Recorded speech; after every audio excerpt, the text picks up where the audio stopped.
हाँ जी, future CS क्या हाल है आप लोगों के। हाल अच्छा है मतलब तैयारी चालू है, लेकिन अगर हाल बेहाल है मतलब तैयारी नहीं कर रहे हो, यार तैयारी करो, हाल अपने आप अच्छा रहेगा। ठीक है, और आपकी तैयारी में मैं करूंगी आपकी help by teaching you business law. Business law में अब तक हम कर चुके हैं इंडियन कॉन्ट्रैक्ट एक्ट। अगर आपको उसकी वीडियोस देखनी है तो आप जाके प्लेलिस्ट में देख सकते हैं। सारी की सारी वीडियोस जो है ना वो यूट्यूब पे अवेलेबल है। अब बात करते हैं कि अब हम लोग क्या कर रहे हैं। अब हम लोग कर रहे हैं seal of good act 1930। Seal of good act 1930 का चैप्टर 1 हम लोग ऑलरेडी कर चुके हैं और आज करने वाले हैं चैप्टर 2, जो कि बात करता है कंडीशंस एंड वारंट्स।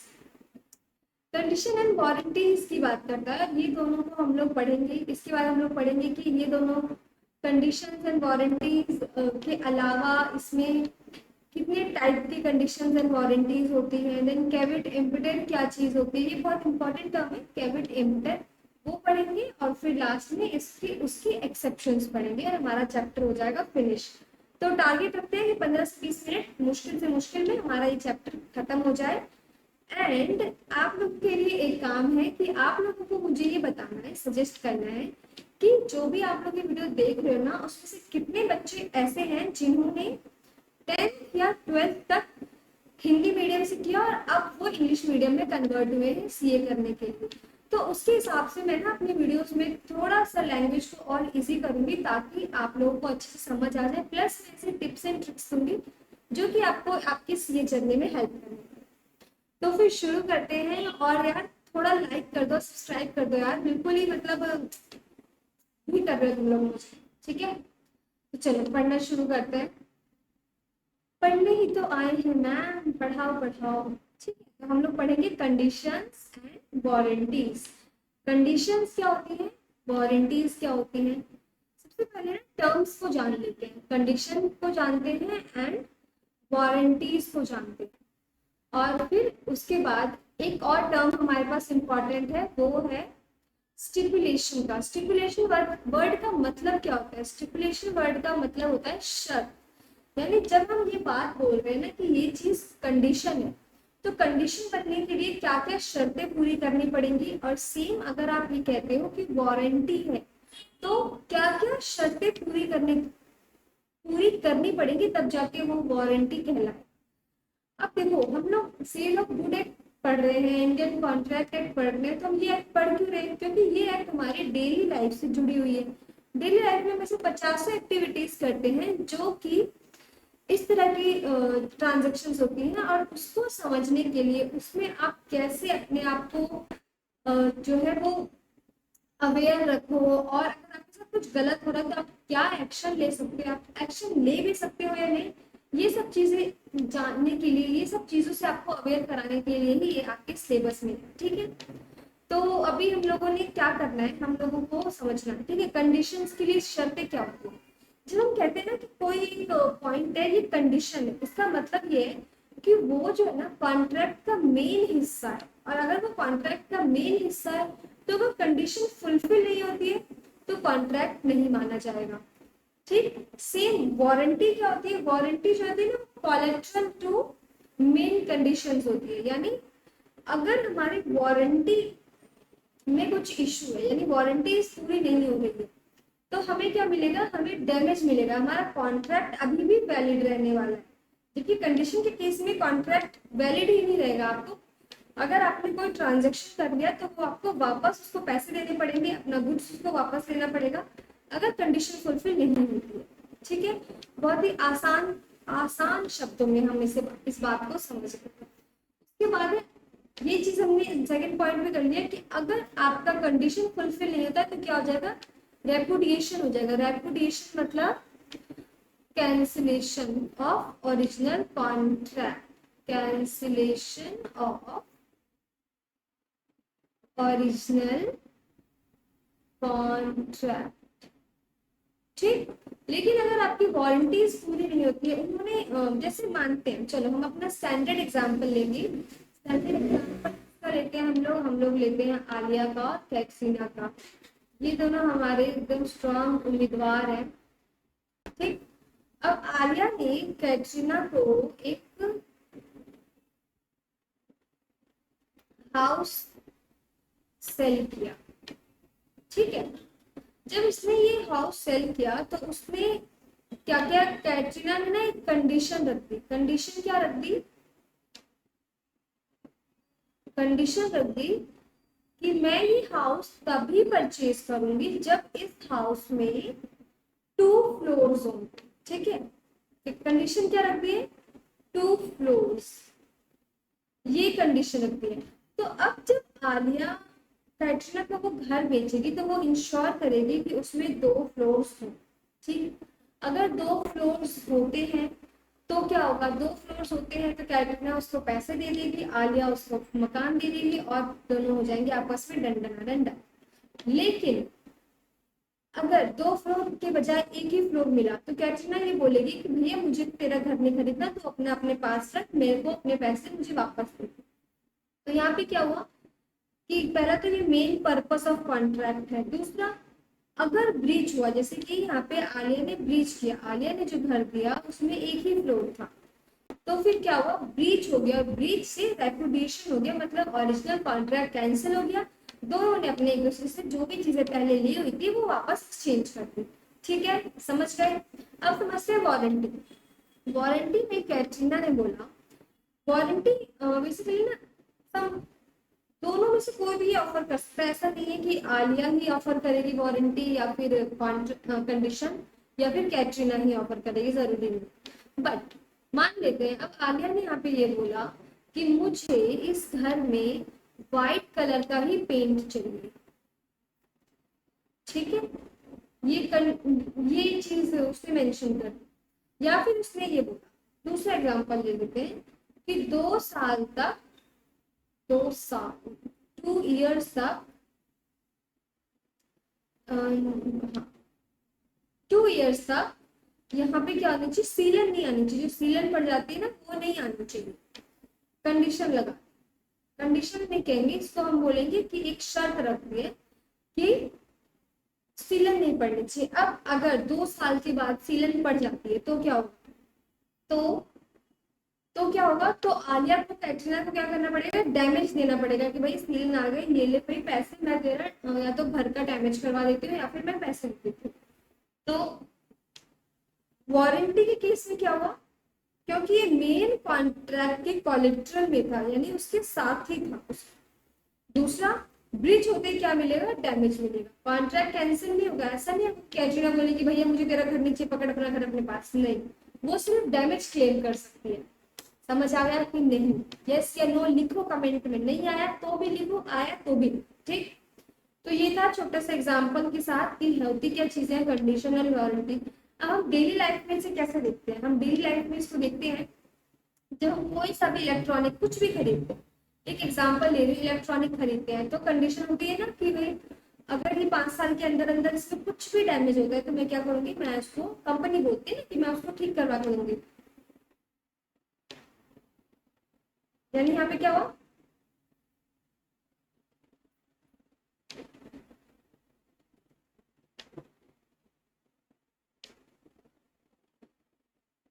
एक मिनट।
हाँ जी, तो हम लोगों ने स्टिपुलेशन देख लिया, स्टिपुलेशन क्या क्या होता है। अब हम आगे बढ़ेंगे। अब stipulation as to time, stipulation as to time का क्या मतलब हुआ? स्टिपुलेशन एज टू टाइम मतलब टाइम को लेके क्या क्या शर्तें, ठीक है, टाइम को लेके क्या क्या शर्तें हैं, ये डील करता है हमारा सेक्शन नंबर 11। एंड इसमें क्या है, as regard to the time for payment of price unless a different intention appear from terms of contract, stipulation as regard to this is not deemed to be essence of the contract of sale. मतलब अगर time को लेकर के कोई essential जो है condition है ही नहीं, बेसिकली ये कहना चाह रहे हैं, क्योंकि कॉन्ट्रैक्ट ऑफ सेल के लिए है अनटिल एंड अनलेस ऐसा कुछ डिसाइड होता है। मतलब इन जनरल टाइम को लेके कोई ऐसी शर्त नहीं है, बट अगर कॉन्ट्रैक्ट में कुछ मेंशन है तो फिर है, क्या कर सकते हैं भाई। ठीक है, अब इंट्रोडक्शन हम लोगों ने देख लिया कि ये दोनों चीजें होती क्या क्या है। मीनिंग देख लो, ब्रीच देख लो, अग्रीड पार्टी इसमें ब्रीच कर सकता है, लेकिन उसमें ब्रीच नहीं होगा, सिर्फ क्या होगा, डैमेज का क्लेम होगा। फिर है कन्वर्जन ऑफ स्टिपुलेशन, अब ब्रीच, बिल्कुल ये देखो, ये अच्छा पॉइंट है कि अगर आपने कंडीशन ब्रीच कर दी तो माना जाएगा भाई कि वारंटी ऑटोमेटिकली ब्रीच हो चुकी है, क्योंकि ब्रीच जो कंडीशन है वो ज्यादा नैरो टर्म हो गया। जबकि जो वारंटी के केस में अगर वारंटी ब्रीच हो रही है, डजंट मीन कि आपका कॉन्ट्रैक्ट ऑफ कंडीशन मतलब कंडीशन भी ब्रीच हो। वारंटी ब्रीच होना, कंडीशन ब्रीच होना नहीं माना जाएगा, लेकिन कंडीशन ब्रीच होना, वारंटी ब्रीच होना माना जाएगा। ठीक है, when condition is to treat as a warranty, मतलब ऐसे ऐसे इंस्टेंसेस कौन कौन से हैं जबकि हम लोग कंडीशन की ब्रीच और वारंटी की ब्रीच दोनों को इक्वल मानेंगे। ऐसा भी पॉसिबल है क्या कि मतलब वारंटी ब्रीच हो रही है तो हम बोलेंगे कंडीशन ब्रीच हो गई, या फिर जब कंडीशन ब्रीच हो गई, नहीं नहीं, जब कंडीशन ब्रीच हो गई तब हम बोलेंगे कि अच्छा वारंटी ब्रीच हो गई। ऐसा कैसे हो सकता है? ऐसा हो सकता है, ऐसा होगा अगर बायर खुद बोलेगा। मतलब जो अग्रीव्ड पार्टी है, यानी जिस पार्टी को नुकसान हुआ, अगर उसने ये बात बोल दी कि अरे कंडीशन ब्रीच हो गई मतलब कॉन्ट्रैक्ट कैंसिल करना पड़ेगा, नहीं नहीं नहीं यार, इतना नहीं करते हैं, एक काम करते हैं, इसको मैं मान लेता हूँ कि वारंटी ब्रीच हुई है और सिर्फ डैमेज क्लेम कर लेता हूँ। हो सकता है यार कि जो अग्री पार्टी थोड़ी समझदार हो या बायर है वो थोड़ा कॉम्प्रोमाइज करने के लिए तैयार, तो वे buyer all together waive the performance of condition, यानी वो खुद ही कंडीशन को वेव ऑफ कर रहा है तब। Second, where buyer elects to treat breach of condition as one of the warranty, मतलब यहाँ पे तो ऑल टुगेदर सारे के सारे, यहाँ पे सिर्फ किसी एक, वन ऑफ, किसी एक को उसने मान लिया कि चलो ठीक है ये वारंटी है। दिस इज टू से ही में claim only damage instead of reputation the contract, ठीक, यानी कॉन्ट्रैक्ट को कैंसिल करने की बजाय वो क्या बोले, सिर्फ डैमेज दे दे चलो और अपना अपना काम कर, तो ये हो गया कंडीशन। फिर है द कॉन्ट्रैक्ट इज नॉन सेवरेबल, यानी ऐसा कॉन्ट्रैक्ट है जो कि ना हम लोग सेपरेट नहीं कर सकते। यानी मान के चलो, इसका एग्जांपल है कि अगर एक पर्सन ने, हाँ एग्जांपल है बासमती राइस का, बासमती राइस को नॉर्मल राइस में मिक्स करके बेच दिया, यहाँ पे आप दोनों को अलग अलग नहीं कर सकते ना कि भैया चुनने बैठ जाओ और फिर बोलो ये ले अपना वापस ले नॉर्मल राइस। तो जहाँ पे नॉन सेवरेबल है वहां पे या तो तुम्हें पूरी तरह से एक्सेप्ट करना पड़ेगा या पूरी तरह से एक्सेप्ट नहीं करना पड़ेगा। तो अगर किसी बायर ने पार्ट एक्सेप्ट कर लिया तो उसको फुल भी एक्सेप्ट करना पड़ेगा, ठीक। Whether fulfillment of any condition or warrant is excused by law, और by law अगर कानून किसी कंडीशन को बोल दे कि भाई ये कंडीशन नहीं है, ये वारंटी है, तो फिर वारंटी मान लिया जाएगा। 4 कंडीशंस हो गई, जिसमें से कि 2 हो गई बायर की चॉइस, बायर की चॉइस, एंड 2 हो गई कंपल्सरी, बाय लॉ कह लो या कंपल्सरी, तो बायर की चॉइस है, 2 कंपल्सरी। अब कंडीशंस एंड वारंटीज ये दोनों ही 2 टाइप की होती है, एक्सप्रेस्ड और इम्प्लाइड। एक्सप्रेस मतलब क्लियरली मेंशन है कॉन्ट्रैक्ट में कहीं ना कहीं, तो वो हो गया एक्सप्रेस्ड। अब इम्प्लाइड में क्या आएगा? इम्प्लाइड मतलब कि बोला तो नहीं गया लेकिन ऐसा होता है इन जनरल बाय लॉ, मतलब ऐसे कुछ केस स्टडीज आई हैं, कुछ केस लॉज हुए हैं, जिससे हमें समझ आता है कि भाई ऐसा ही होता है। एक्सप्रेस तो समझ गए, एक्सप्रेसली कॉन्ट्रैक्ट के टाइम पे मेंशन था, यानी एक्सप्रेस किया गया था at the time of contract. अब implied condition on the other hand presume by law, ठीक है, ये प्रिज्यूम किया जाता है बाय लॉ। ये कीवर्ड्स जो मैं आप लोग को हाईलाइट कराती हूँ ना, जो कि आपको अपने एग्जाम में जरूर लिखना है, एग्जाम में लिखोगे ना तो फिर मार्क्स का टेंशन नहीं रहना आपको। फिर देखो इम्प्लाइड कंडीशंस क्या क्या होती है। इम्प्लाइड कंडीशंस होती हैं कंडीशन एज टू टाइटल। पहला कंडीशन एज टू टाइटल मतलब जो बायर है वो ये एज्यूम करता है कि मुझे जो चीज मिल रही है वो गुड टाइटल की मिल रही है, मतलब उसका टाइटल एक्चुअल सेलर के पास है।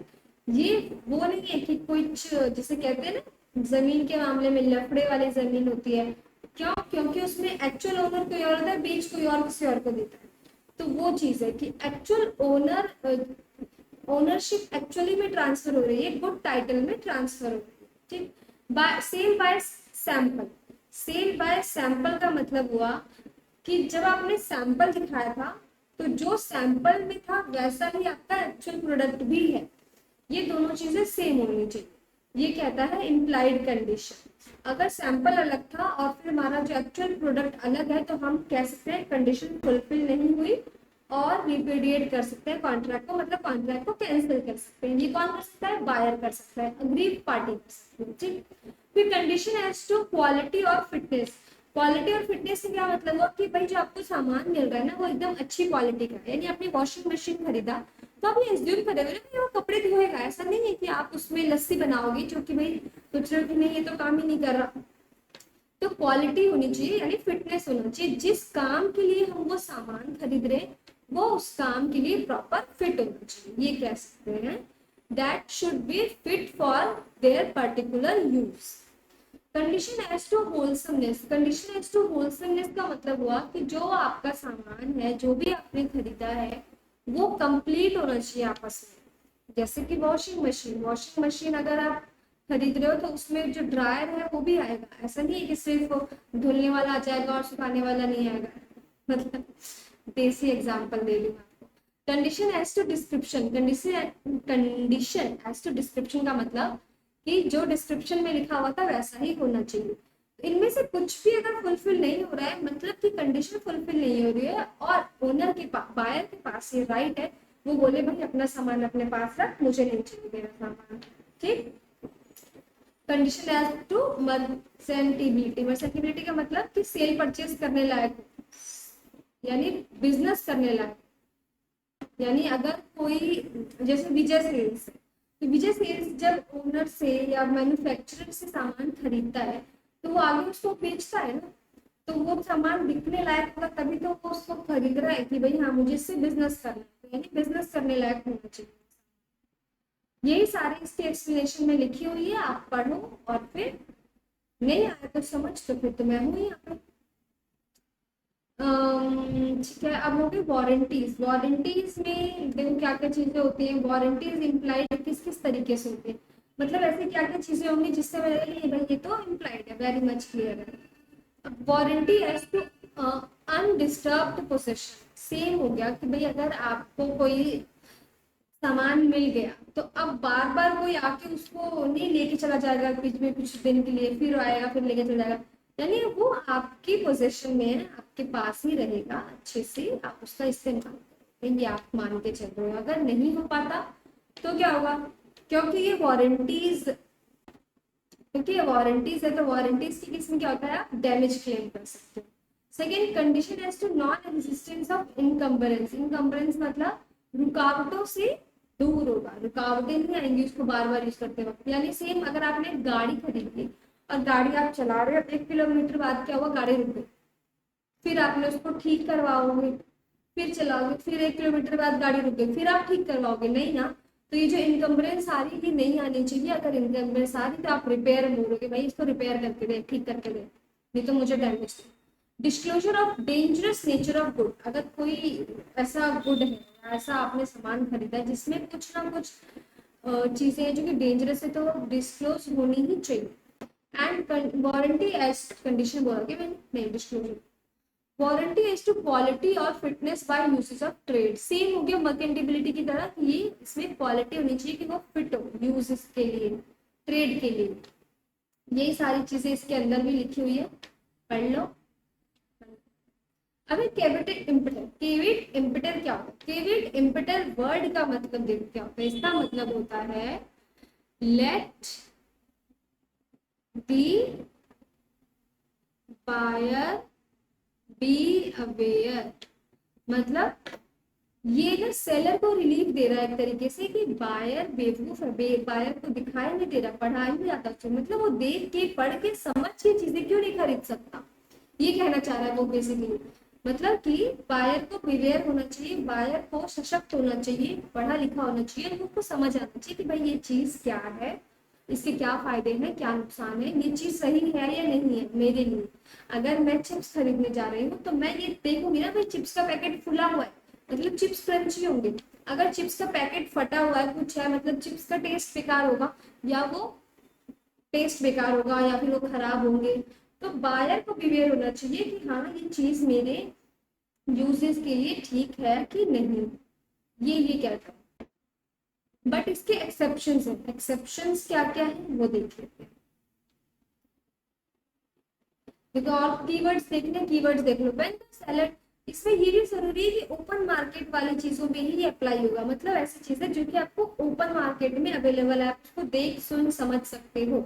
जैसे कि चिप्स का पैकेट दुकान पे लगा होता है, आप पैकेट उठा के देखते हो। वैसे आप वॉशिंग मशीन खरीदने जाते हो, आप शोरूम में जाते हो, आप देखते हो मशीन की कैसी है नहीं, ठीक है। तो ये चीज होती है इसके अंदर केविट इम्पिटर। अब इसके एक्सेप्शन देखो। एक्सेप्शन ये है फिटनेस एज टू क्वालिटी और यूज। अगर आपका product fitness as to quality और यूज की कंडीशन पे ही खरा नहीं उतर रहा, तो फिर आपकी उसमें कोई गलती नहीं है। क्योंकि अगर आप वॉशिंग मशीन आप ऊपर से तो देख लोगे कि हाँ इसके सारे पुर्जे वगैरह ठीक है, बट अगर वो कपड़े धो ही नहीं पा रहा तो फिर वो फिटनेस नहीं है ना उसके अंदर, वो यूज करने लायक ही नहीं है। तो वैसे केस में क्या होगा, उस केस में फिर हम बोलेंगे कि ये एक्सेप्शन है और यहाँ पे बायर को बिवेयर होने की जरूरत नहीं, बल्कि सेलर को इस चीज को ठीक करने की जरूरत है, ठीक। फिर है हमारे पास गुड परचेज अंडर पेटेंट और ब्रांड नेम। ब्रांड में हम क्यों जाते हैं, यूजुअली लोग लोकल से ब्रांड पे इसलिए शिफ्ट होते हैं क्योंकि उस पर ट्रस्ट होता है, वो आपको क्वालिटी अच्छी देगा। तो जब आप ब्रांड नेम में कुछ खरीद रहे हो तो उसमें अगर गलती है तो वो बायर की गलती नहीं है, वो सेलर की गलती है, ठीक। सोल्ड बाय डिस्क्रिप्शन, डिस्क्रिप्शन यानी जो वारंटीज वाली क्वालिटीज थी, तो ये वही नहीं घूम के आ रहे वारंटीज वाले या कंडीशन वाले कि भैया अगर आपने डिस्क्रिप्शन में लिखा है कुछ तो आप वैसा ही दो, चाहे बायर, इसमें बायर को बिवेयर होने की जरूरत नहीं, इसमें आपको ठीक सामान देने की जरूरत है। सेम गुड्स ऑफ मर्केंटेबिलिटी होनी चाहिए, सैंपल के हिसाब से होनी चाहिए, sample as well as description, यानी जो डिस्क्रिप्शन बोलता है जो सैंपल बोलता है दोनों के हिसाब से ही आपका फाइनल प्रोडक्ट होना चाहिए। एंड बिजनेस के पर्पस के लिए होना चाहिए, यानी ट्रेड यूज के लिए होना चाहिए। तो यही सारा हमारे पास हो गए, टोटल 8 एक्सेप्शन थे ऐसा। सेलर एक्टिवली कंसील और डिफीट, हाँ अगर यहाँ पे जान कि सेलर ने कुछ गड़बड़ करी है तो भाई तेरे को ऐसा छोड़ने नहीं वाले, तुझे इसका भुगतान तो करना पड़ेगा। यानी सेलर अगर जानबूझ के कुछ फैक्ट छुपा रहा है, कुछ गलत चीजें बता के वो अपना सामान बेच रहा है, तो उस केस में भी हम नहीं बोल सकते कि भाई केविट इम्पिटर लगना चाहिए या फिर बायर को बिवेयर होना चाहिए, बल्कि सेलर को सजा होनी चाहिए इस केस में। तो ये हमारा चैप्टर हो गया है खत्म। आप लोगों को कैसा लगा आप लोग प्लीज बताओ, कुछ ना कुछ फीडबैक दो, मुझे भी अच्छा लगेगा। एंड वीडियो को लाइक कर देना और जो भी सी फाउंडेशन के स्टूडेंट्स हैं उसमें शेयर कर देना, ठीक है। तब तक के लिए बाय बाय।